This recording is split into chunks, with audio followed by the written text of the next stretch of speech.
ओम नमः शिवाय। श्री शिवाय नमस्तुभ्यम। जय श्री महाकाल। जी हाँ भक्तों, क्या आपका भी जो बच्चा है उसका जो मन है वो पढ़ाई लिखाई में बिल्कुल भी नहीं लगता?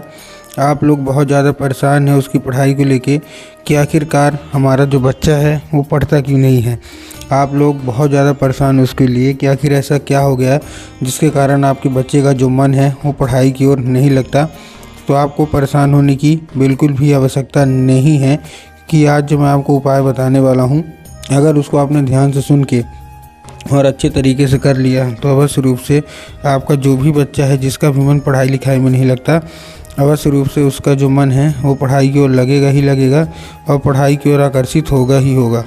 क्या करना है, कैसे करना है, पूरा मैं आपको बताने वाला हूँ और अच्छे तरीके से आपको समझाने वाला हूँ। तो बस उपाय ध्यान से सुन के अच्छे से करिएगा ज़रूर। देखिए, आपको भी पता है कि पूज्य गुरुदेव की जो कथा होती है उसमें लाखों की भीड़ आती है। कैसे भीड़ आती है? लाखों की भीड़ आती है।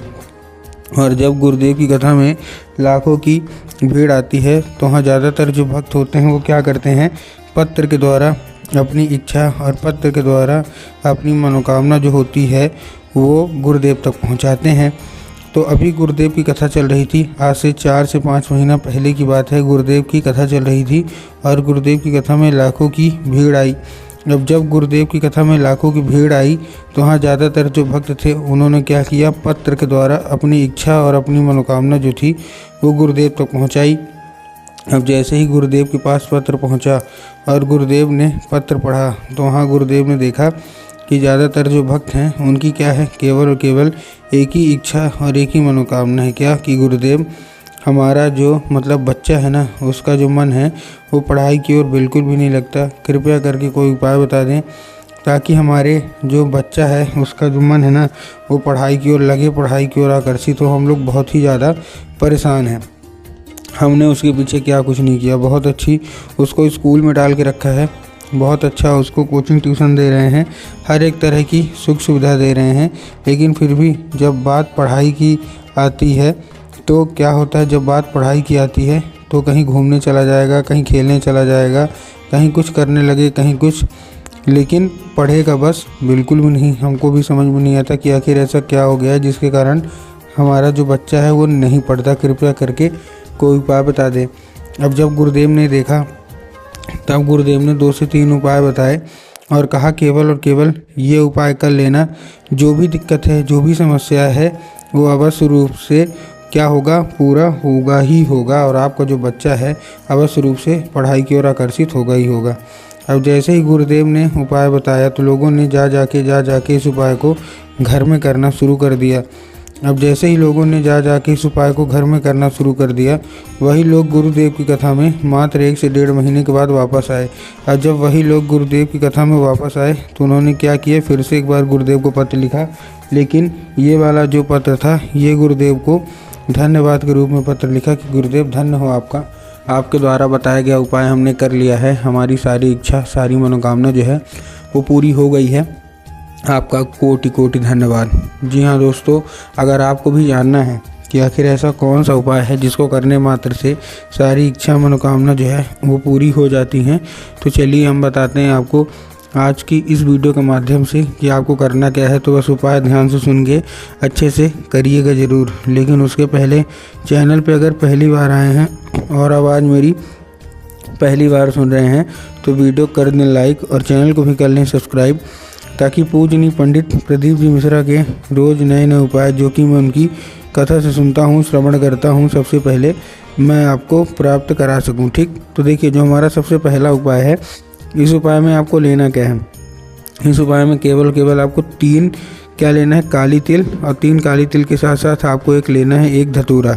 ठीक, धतूरा ले लिया। अब धतूरा लेने के बाद आपको करना क्या है, जैसे आपने धतूरा लिया, धतूरा लेने के बाद आपको क्या करना है, केवल और केवल जैसे आपने धतूरा लिया, धतूरा लेने के बाद अपने बच्चे के हाथ में देके उसको भेज दीजिए कहाँ, सीधा शिव मंदिर। अब जैसे ही आपका बच्चा शिव मंदिर पहुँचेगा, शिव मंदिर पहुँचने के बाद उसको बोलिएगा कि दक्षिण दिशा में खड़ा हो जाए और उत्तर की ओर अपना चेहरा कर ले। अब देखिए दक्षिण और उत्तर में भी ना बहुत सारे लोग कंफ्यूज होते हैं कि दक्षिण क्या है, उत्तर क्या है, हमको थोड़ा साफ साफ बताओ। तब गुरुदेव ने साफ साफ बताया है कि आप जिस भी शिव मंदिर जा रहे हो उस शिव मंदिर का जिधर साइड जलाधारी होगा आपको अपना चेहरा उधर साइड करके खड़े हो जाना है। ठीक, खड़े हो गए। खड़े होने के बाद आपको क्या करना है, एक नाम लेके, कौन सा, महादेव का बहुत ही सुंदर सा नाम है, श्रम्भेश्वर महादेव। तो आपको करना क्या है, आपको श्रम्भेश्वर महादेव का नाम लेके और उन्हीं का स्मरण करके आपको चुपचाप क्या कर देना है, अर्पित कर देना है बस। पूज्य गुरुदेव कहते हैं कि अगर आपने ऐसा कर लिया तो बस रूप से महादेव की कृपा उसके ऊपर होगी, आपके बच्चे के ऊपर। और आपका जो बच्चा है ना, जो कि जिसका भी मन पढ़ाई में बिल्कुल भी नहीं लगता, अवश्य रूप से उसका जो मन है वो पढ़ाई की ओर लगेगा ही लगेगा, पढ़ाई की ओर आकर्षित होगा ही होगा। ठीक, ये तो था कौन सा, ये था हमारा पहला उपाय। ठीक, अब हम चलते हैं अपने दूसरे उपाय की ओर। अब देखिए जो हमारा दूसरा उपाय है, इस उपाय में आपको क्या करना है, जो हमारा दूसरा उपाय है, इस उपाय में सिंपल सा, आपको जितनी भी माताएं हैं, आपको एक लाल फूल चाहिए। और लाल फूल के साथ साथ आपको और क्या चाहिए, जैसे आपने लाल फूल लिया, लाल फूल के साथ साथ आपको चाहिए एक और चीज़। क्या आपको चाहिए, माता सरस्वती की फ़ोटो या मूर्ति आपके घर में। अगर आपके घर में माता सरस्वती की फ़ोटो या मूर्ति है तब तो अच्छी बात है, लेकिन अगर आपके घर में माता सरस्वती की फ़ोटो या मूर्ति नहीं है तो आपको बाज़ार जाना है, माता सरस्वती की फ़ोटो लाना है और अपने घर में उनको क्या करना है, स्थान देना है। ठीक, दे दिया स्थान। स्थान देने के बाद आपको क्या करना है, शाम के वक्त में जब भी आपके घर में पूजा पाठ होती है ना, तो आपको जो लाल फूल है वो माता सरस्वती को अर्पित करना है और माता से उसको औषधि के रूप में मांगना है कि माता कृपया करके हमको इसको औषधि के रूप में प्रदान करिए। अब क्या होगा, अब ये औषधि का रूप ले लेगा। अब आपको करना क्या है, जैसे औषधि का रूप ले लेगा, उसी रात जब आपका बच्चा अच्छे तरीके से खाना पीना खा के सो जाए तो आपको क्या करना है, वो जो लाल फूल है वो अपने, मतलब सबसे पहले तो क्या करना है, माता सरस्वती को अर्पित करना है और माता सरस्वती से उसको औषधि के रूप में मांगे। अब उसी रात जब आपका बच्चा अच्छे तरीके से खाना पीना खा के सो जाए तो आपको लाल फूल उठाना है और अपने बच्चे के माथे पे 2 से 3 बार आपको क्या कर देना है, फेर देना है बस। पूज्य गुरुदेव कहते हैं कि अगर आपने ऐसा कर लिया तो उस फूल के जरिए स्वयं माता जो सरस्वती है ना, वो उसके दिमाग में प्रवेश कर जाएंगी और उसका जितना भी दिमाग है जो कि इधर उधर के कामों में लगता है, वहाँ से न लग के केवल जो उसका दिमाग है वो पढ़ाई की ओर आकर्षित होगा ही होगा। ये तो था कौन सा, ये था हमारा दूसरा उपाय। अब हम चलते हैं अपने तीसरे और आखिरी उपाय की ओर। अब तीसरे और आखिरी उपाय में आपको देखिए करना क्या है। तीसरे और आखिरी उपाय में आपको एक पान का पत्ता लेना है और पान के पत्ते के ऊपर आपको शहद का लेपन कर देना है। ठीक, शहद का लेपन कर दिया। शहद का लेपन करने के बाद आपको और क्या करना है, अपने बच्चे के हाथ में देके उसको भेजना है सीधे शिव मंदिर। शिव मंदिर जैसे ही भेजा आपने, शिव मंदिर भेजने के बाद उसको बोलिएगा कि माता शोक सुंदरी की जगह पे चुपचाप अर्पित कर दे। माता शोक सुंदरी की जगह कहाँ होती है, जलाधारी के बिल्कुल बीचों बीच। तो बस वहाँ कर दीजिए। बस 1 से 1.5 महीना करिए, अवश्य रूप से आपके बच्चे की जो मतलब है दिक्कत है, समस्या है पढ़ाई की ओर, वो हटेगी और आपका बच्चा अवश्य रूप से पढ़ेगा ही पढ़ेगा।